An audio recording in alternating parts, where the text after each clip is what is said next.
आज हम एक बहुत इम्पोर्टेंट टॉपिक पर बात कर रहे हैं, लेबलिंग। लेबलिंग कैसे करते हैं? तो लेबलिंग करने से पहले एक दो बातें हमको जानना ज़रूरी है। पहला कि बीएम क्या होता है? दूसरा कि टीबीएम क्या होता है? तो बीएम का फुल फॉर्म होता है बेंच मार्क और टीबीएम का फुल फॉर्म होता है टेम्पोररी बेंच मार्क। ये ऐसा पॉइंट होता है जहाँ का आरएल जो होता है, ये दोनों का ही, या तो बेंचमार्क हो या टेम्पोररी बेंचमार्क हो, ये दोनों जगह का आरएल हमको नोन होता है। नोन माने आरएल पता होता है कि यहाँ आरएल आरएल करने का मतलब कि उसकी ऊंचाई जो है, जैसे ये ही टीबीएम है हमारा या बीएम है, ये जमीन पर एक चबूतरा बना होता है, इसी को बीएम या टीबीएम कहते हैं। बीएम या टीबीएम ये चबूतरा बना होता है, या कभी-कभी हम लोग किसी स्ट्रक्चर पर उसको ले लेते हैं, तो ये हमको पता होता है कि आरएल कहते हैं कि इसका ये हाइट को, तो इसका आरएल 100 है या 200 है, ये हमको पहले लेवल करने से पहले बता दिया जाता है। एक और मिसाल में समझिए, जैसे मान लेते हैं ये कैनाल है, ये कैनाल है, तो इसका हमको यहाँ ये 0 मान लेते हैं, तो 30 पर, 60 पर, 90 पर, 120 पर, 150 पर, 180 पर, ये सब जगह का हमको यहाँ का, यहाँ का, यहाँ का, यहाँ का, यहाँ का सबका आरएल हमको निकालना है, लेबल करना है। तो जब हम लेबल करने जाएंगे तो हमको बता देगा कि यहीं पर कहीं पर, यहाँ पर कहीं पर एक बीएम है या टीबीएम है, यहाँ पर एक टीबीएम बना हुआ है, जिस टीबीएम का नाम फला है और इसका आरएल जो है वो 100 है, ये हमको पहले बता दिया जाएगा। तो हम टीबीएम के पास मशीन लेकर जाएंगे और वहीं से हम लेवल करना शुरू करेंगे। तो मान लेते हैं कि ये कैनाल है, इसका हमको लेवल लेना है और हमको टीबीएम बता दिया गया है कि ये टीबीएम है और इस टीबीएम का आरएल 100 है। तो लेवल लेने से पहले कॉपी में सबसे पहले एक परफॉर्मा बनाते हैं। परफॉर्मा बनाते हैं, उसमें लिखते हैं चैनेज, back site, intermediate sight, four site, height of instrument, RL means reduce level और रिमार्क्स। ये हम कॉलम तैयार करते हैं। अब इसका हमको लेवल लेना है। लेवल लेने के लिए दो चीज, एक ऑटो लेवल और एक लेवल स्टाफ। लेवल स्टाफ कहते हैं उस लकड़ा को कहते हैं जिस पर लिखा रहता है 1 2 3 4, जिस पर आरएल लिखा रहता है, और ऑटो लेवल मशीन को कहते हैं, इस मशीन को ऑटो लेवल कहते हैं। ये लेकर हम साइट पर आए, यहाँ आरएल पता है, तो हम मान लेते हैं कि सबसे पहले हम यहाँ पर मशीन को फिट किए, यहाँ पर हम ऑटो लेवल को फिट किए। अब ऑटो लेवल कैसे फिट होता है उस पर एक दूसरा वीडियो बनाएंगे। ऑटो लेवल को फिट किए और हम अपने आदमी को कहेंगे कि तुम लेवल स्टाफ को इस पर पहले पकड़ो। इस पर लेवल स्टाफ को पहले पकड़ा जाएगा, उस पॉइंट पर पकड़ा जाएगा जहां का आरएल पता हो, जिसको बीएम या टीबीएम कहते हैं। इस पर आप यहां से पहली रीडिंग लिए, यहां से आंख लगा करके पहली रीडिंग लिए, और पहली रीडिंग किस पर लिए? टीबीएम पर। तो चैनेज में लिखिए टीबीएम पर पहली रीडिंग। पहली रीडिंग मान लेते हैं कि 2 आया, 2 आया, 2 लिख दिए। पहली रीडिंग को हमेशा बैक साइड में लिखेंगे, बीएस में। पहली रीडिंग किस पर लिए? टीबीएम पर, जिस टीबीएम का आरएल हमको पता है 100। आरएल में हम 100 कर दिए। अब देखिए, अब इस आरएल में पहली रीडिंग को जोड़ते हैं हाइट ऑफ इंस्ट्रूमेंट के लिए। यहां समझिए, हाइट ऑफ इंस्ट्रूमेंट होता है बैक साइड प्लस RL, जो पहले से जानकारी होता है। तो ये दोनों को जोड़ेंगे 100 + 2, तो ये हो जाएगा 102। हाइट ऑफ इंस्ट्रूमेंट निकल गया। अब जीरो पर, जीरो का हमको लेना है। ये स्टाफ लेकर के आदमी यहाँ चला आएगा। इस पर आप रीडिंग लीजिए, इस पर रीडिंग लीजिए। मान लेते हैं कि इसका रीडिंग आपको 2.5 आया। अब वो लिखाएगा इंटरमीडिएट साइड पर, चैनेज कहाँ 0 0।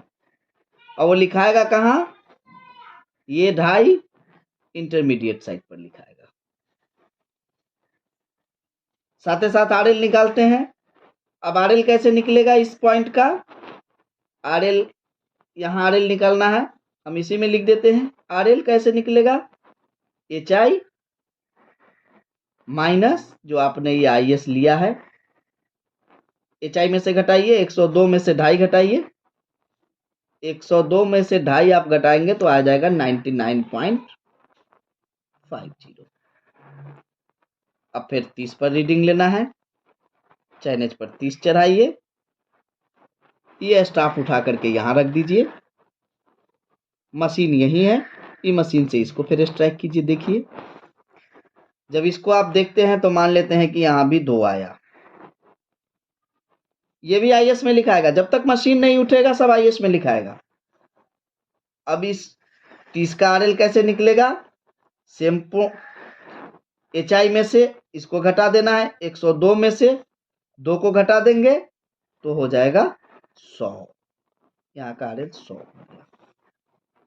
अब मान लेते हैं 60 पर किए, ये मशीन को उठा के 60 पर रख दिए।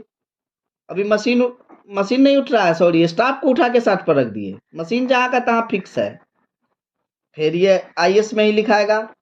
फिर मान लिया यहाँ भी 2.5 आया, हम कैलकुलेशन के लिए ऐसा लिख रहे हैं। अब जो भी एक्चुअल आया, मान लेते हैं यहाँ भी 2.5 आया। कहाँ पर आया, तो 60 पर 2.5 आया। यहाँ का RL क्या हो जाएगा, फिर वही HI जब तक मशीन नहीं उठता है HI वही रहता है, वही HI 102 में से 2.5 घटाए 99.5। अब यहाँ रीडिंग लेना है। मान लेते हैं यहाँ से ये रीडिंग नहीं ले पा रहे हैं, तो अब मशीन उठेगा। ये आप ध्यान रखिए, ये मशीन से यहाँ नहीं रीडिंग हो रहा है, अब मशीन उठेगा। जब मशीन उठेगा तो ये स्टाफ, अब जो स्टाफ आदमी लिए हुआ है उसको कहना है कि तुम खड़े रहो, तुम हिलना नहीं।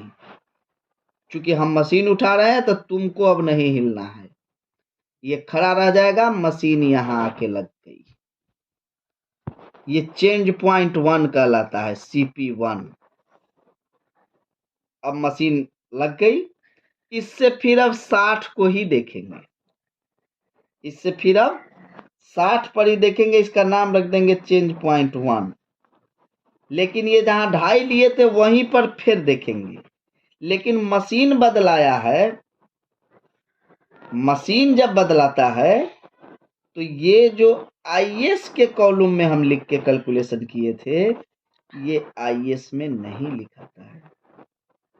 क्योंकि 60 पर CP1, 60 पर हम मशीन बदल रहे हैं, तो अब इसको IS में ना लिख करके, चूंकि मशीन उठ रहा है तो IS में ना लिख करके इसी 2.5 को हम लिखेंगे FS में, FS में लिखेंगे इसको। और RL कैसे निकलेगा, RL का फार्मूला भी वही रहेगा, उसी तरह से उसी HI में से IS को घटाते थे, लेकिन अब FS को घटाएंगे। RL निकल गया, स्टाफ यहीं पर है, मशीन बदल चुका है। अब उसी से जहां पर आप FS लिए थे उसी पॉइंट पर फिर इस साइड से रीडिंग लीजिए। अब जो रीडिंग लिया जाएगा तो फिर से ये बैक साइड कहलाएगा। मान लेते हैं कि ये रीडिंग फिर 2 आया, 2 आया। अब मशीन बदलाया है तो HI बदलेगा, तो यहीं पर अब नया हाइट ऑफ इंस्ट्रूमेंट का कैलकुलेशन होगा। कैसे कैलकुलेशन होगा, ये RL तो आप FS घटा के निकाले हुए हैं। अब इस RL में आपको BS को जोड़ देना है, जैसा कि ऊपर किए थे। तो 99.5 और प्लस 2 तो जोड़ेंगे तो कितना हो जाएगा 101.5। ये नया आपको एचआई हुआ। अब आपको 90 पर लेना है। अब मशीन चूंकि मशीन फिट है तो फिर ये उठेगा, ये उठ करके 90 पर रखाएगा। फिर से इंटरमीडिएट की कहानी शुरू हो गई। मान लेते हैं कि 2.5 आया 90 पर, तो यहाँ चाइनीज पे नोट कीजिए 90 और आईएस में नोट कीजिए 2.5। फिर 120 पर रखाएगा। मान लिया इस पर 2 आया, यहाँ नोट कीजिए 2। लेकिन अब आरएल इस हाइट ऑफ इंस्ट्रूमेंट से नहीं, इसमें से घटेगा। 101 में से 2.5 घट गया, नए हाइट ऑफ इंस्ट्रूमेंट में से अब घटेगा, तो 2.5 घटा था कितना आ जाएगा 99। मान लेते हैं 99 आया, घटा के घटा लेंगे, हो सकता है घटाव में मेरे प्रॉब्लम हो। 99 आ जाएगा। इसको जब घटाएंगे 120 पर तो मान लेते हैं 99.5 आया। फिर इसी तरह से कंटिन्यू चलता रहेगा। 120 तक ले लिए, मान लें 120 से 150 नहीं हो रहा है, फिर यहाँ मशीन बदलाएगा, फिर यहाँ मशीन चेंज होगा, तो 120 पर CP2 हो जाएगा। और अगर यहाँ मशीन बदलते हैं तो फिर इस डू को IS में ना लिख करके फिर इस डू को FS में लिखना पड़ेगा आपको।